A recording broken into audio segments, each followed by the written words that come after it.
Of course, there are lots of battles we have to fight till now. I mean, it's not a smooth sailing road. There are lots of drawbacks and challenges. Like, we are doing well, but we have a lot of people who don't see us as friends, So, I mean, we've kept open doors to collaborate with anyone on any kind of good program or things like that. Certainly with the Basketball Federation as well, because of course, these girls, they now aspire to play for the national team. They, want to be part of a national tournament, a league. They're aspiring to be, at a national level. But for that, we have to work with the federation. But the federation has not seen us as a friend. They rather see us as an enemy. So it's been challenging there and sometimes upsetting as well. I don't know what keeps me happy. I think the stories and really making a difference in some of the girls' lives, like when some of them come and tell me that they were really struggling, and because they found Deshi Ballers and a program and a community, they are now doing better in life. They're much more happier. I think when I hear these things, it really keeps me going. Like, for example, I remember there was this girl in school. I don't even remember her name or where she was from, but apparently she told me this story much later. And this was when I was also much younger. Maybe I had just started working, or maybe I was still in university. I can't remember. And we used to play at this local basketball court, like pick up games and just practice. We used to do that. This was way before Deshi Ballers. We used to play there, and some girls from the neighborhood would come and we would play. And I think one day, a few days, I stopped seeing one of the girls. She didn't come for a long time, for a few weeks. And then one day I called her and I said, why aren't you coming? And then she said she had some family problems and issues at home for which she was unable to continue practices. And I said, if you want, I can speak to your mom or dad, like if there's anything I can help with. So I think there was some issue with, like, we were playing in the evenings, so her parents wouldn't let her stay outside after dark. And then I offered to give her a lift home. I spoke to her older brother and I said, let her come to play. She really wants to play. And maybe on my way home, I can drop her at night. I can help her give a lift because she doesn't have a car. So, and later on, much later, she came and told me that really changed her life, in the sense that, her parents were forbidding her to play sports because they wouldn't allow her to stay at night. They didn't have a transport. And the fact that I helped her really helped her come back to playing. And now she's still playing. She's playing regularly. I see her at tournaments. I think she just finished school. She's going to go into university. But these are some stories that, small things that when I see that these girls are doing well, the sports is really, making a difference. There's one girl in our community who trains at Deshi Ballers and plays tournaments and plays regularly. And she was, so we sometimes, we get a lot of invitations from the US Embassy about programs for youth, like right now they're not able to travel to the US, but lots of virtual programs on leadership, on youth development, on sports. They send us these invitations, and sometimes I just forward it to my girls and say, some of you should apply. And 2 years back, 5 of my girls got selected for one of those programs. And out of those 5, one of the girls just very recently started her own business, some boutique, some T-shirts and things she's selling. So these kind of things really give me so much pride that, how their journey is changing. She was just a kid from school who used to come train with us, and then she went on this program, and now she's like an entrepreneur. She has her own shop. She's selling things, running her own page on Facebook, doing those social media things.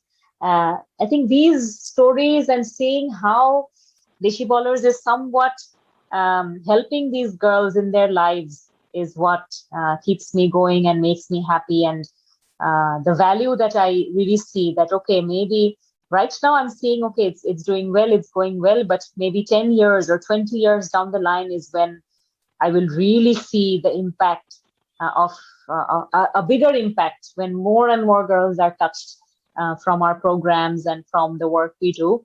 Maybe then we will see a bigger impact. Like right now, another example that I can give is a few weeks back, and previously, as I grew up, I always found myself, you know, asking the difficult questions or fighting with people about, oh, why can't we get this opportunity? Why aren't we getting paid? Why are the men getting paid and the women not getting paid? So I used to ask these questions to the federation, and the federation would really hate me, saying that, why are you asking so many questions? You just keep quiet and play. Those kind of things they would tell me. But I was always the one arguing and fighting and, constantly poking and trying to fight for the girls, because a lot of people don't have the courage to speak. I was always the one who was speaking, and hence I became like an enemy for all these organizations.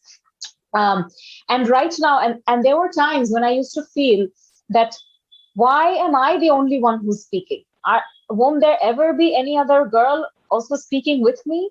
So that was a bit frustrating for me. But now, from 2009 till now, 2021, now I can see a lot of these girls fighting and asking these questions.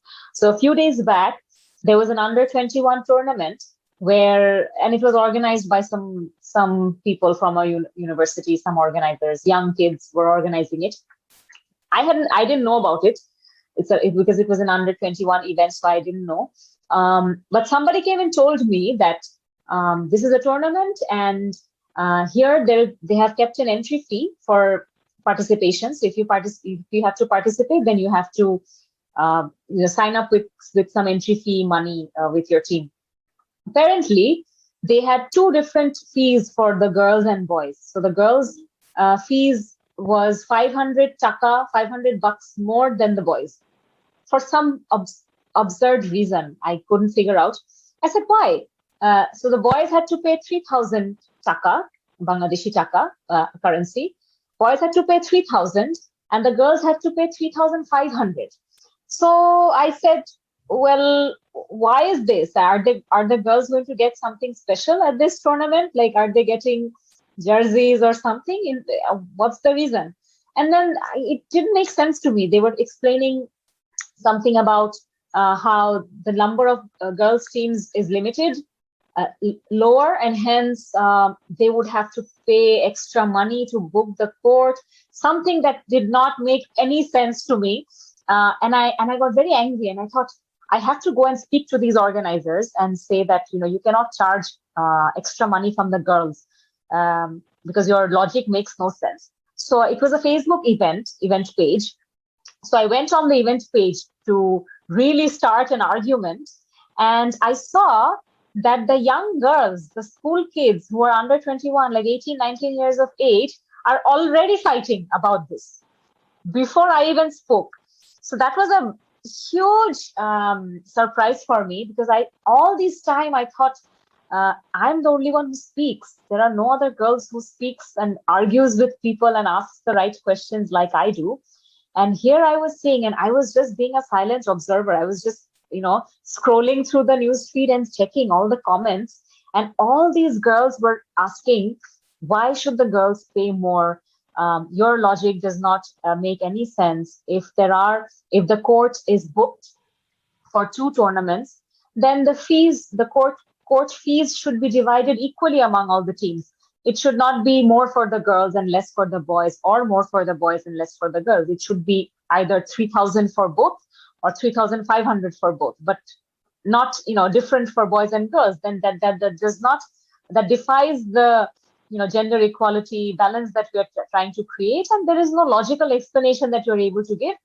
And I even saw comments where they were saying that, if you don't make this fee equal for boys and girls, we will boycott your tournament and we will not play. So this is what I was just observing, and eventually they won the fight, and the organizers made the amount equal for boys and girls. And sorry, don't mind my dog. So they actually eventually made the fees equal for boys and girls. and that was a big victory. I think it's a small victory, but the fight is on, and it's the effect of the Deshi Ballers, you know, values and what we showcase, that we must always treat each other equally, boys and girls, give them the same level of opportunities, and always ask the right questions. If you are discriminated, if you are unjustly or wrongly given something, don't just accept it. Always ask that why should I give this? What's the reason for the disparity? Why not equal?